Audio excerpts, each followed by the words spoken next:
And the next one comes from Circle Line 28. Will you guys come to Singapore?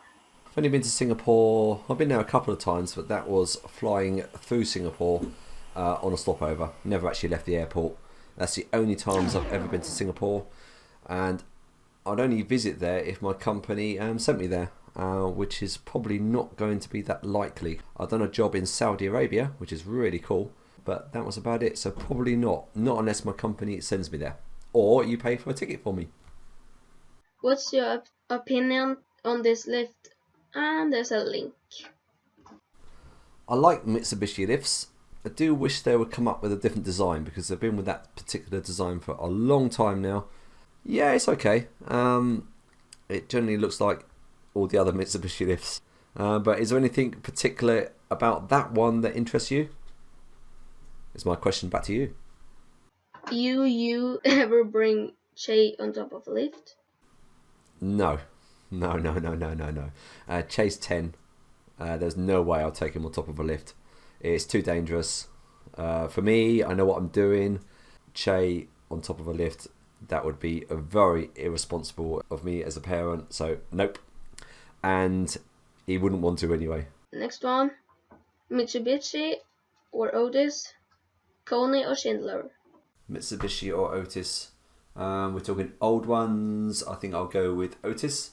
If we're talking new ones, I'll go with Mitsubishi. Kone or Schindler? Kone for old. No. Schindler for old and Schindler for new. Don't like new lifts really. Can you please do a full look of an echo disc, please? That was from Circle Line. To film an eco disc would really involve getting into the shaft. As I've already stated, that I don't really enjoy standing on top of a lift filming, and especially talking as well, because there's someone behind the door, then there's more of a risk of getting caught, and if I'm caught then I lose my job basically. I've looked at a few controllers, and one of the controllers I actually filmed I gave to Harri Healey, and that's on his channel now.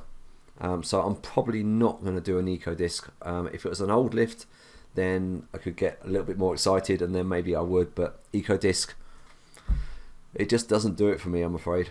Dayton Tang, blah blah. Oh, that name. What's your favorite brand of lifts? This goes back to a previous question. So the old lift will be Otis, followed by Schindler. New ones, well, Mitsubishi and Fujitec are the only ones that really excite me. Unless there is something unusual about a lift, and then I start to get a little bit more interested, and then I start to think about getting my camera out. What car do you drive?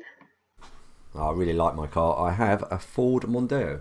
Why are you afraid of water tanks? This question has been asked by Joe Yes and Nick Terry as well.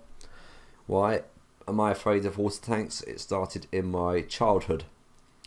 Me and my brother were staying with my nan, who lives in Bracknell. This is really how my interest in the Broadmoor Siren started, and also all those lift tours I did of Bracknell. Anyway, we were bored.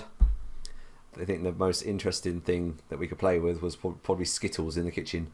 We got a bit bored of that, so I decided to go upstairs and look inside the tank of my nan's toilet. Quite an old toilet. I tried to find a picture on the internet what it looked like, and this is the closest that I can get. The lid had 2 screws at either side which were missing. We lifted off the lid, and as we moved it across, because this is quite a heavy lid, I was only about 8 and my brother was 6, and we lifted the lid off, and the ball, inside the toilet there's like there we go, there's a ball valve, and the ball floats on top of the water, and the higher the ball gets, then it's like a tap, it just turns the water off. Well, I didn't know about this, and the ball was actually higher than the lid. Yeah, you got the toilet, and then the ball comes up and it sits higher than the toilet, and then the lid is actually curved, so that actually went over the ball, so the ball was actually higher. When we removed the lid and we moved it over, we disturbed the ball. Now, I didn't know anything about this ball valve inside, and immediately this tank started making a hissing noise, because the tank was pressurized by mains, so it makes a lot more hissing sounds. So it had this like that sort of noise. I'm not doing that impression again.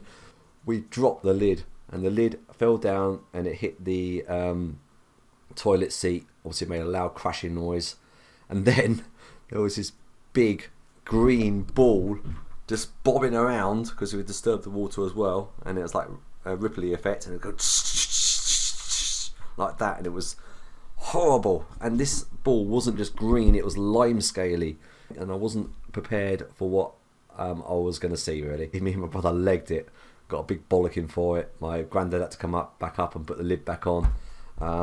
That's what started things off, and from then onwards I've always been afraid of water tanks. But it's not the water tank I'm afraid of, it's actually the ball valve inside that I'm afraid of. Since then, going to other people's houses was difficult sometimes, because if their toilet was one of these old-fashioned ones where the tank was up high, I'd be afraid of it. If I could see in the tank in any way, then I wouldn't use it. And even out of work now, if there's a toilet with the lid missing off of it, I'm going to go in the hedge. I'm joking. Do you think Japanese lifts are excellent? Yes, they are excellent. Interesting, yes, because they seem to have some designs that here in the UK they wouldn't even think about. This lift here, for example, beautiful buttons and a well thought about design. In the UK, no, it's bulk standard, out of the box. So I think they are more interesting, yes. Excellent, don't know really what to say about that. Do you find modern lifts slower and less reliable than older counterparts? Some older lifts are faster than newer ones. I mean, check out this one. The speed just for 4 or 5 landings was incredible. Didn't really expect that sort of speed with a lift like that, but that one has a DC generator, which is very popular in the 70s, 80s. Nowadays, people don't really have DC generators, which means maybe they can't go as fast as older ones used to. Newer ones, I think, are probably... Well, it depends how long you want the lift to last. I mean, the older ones, well, you can see from a lot of other people's videos, they've lasted for like 50, 60, 70, 80, and even more years with the same design. I think newer ones are safer and probably in the future less reliable.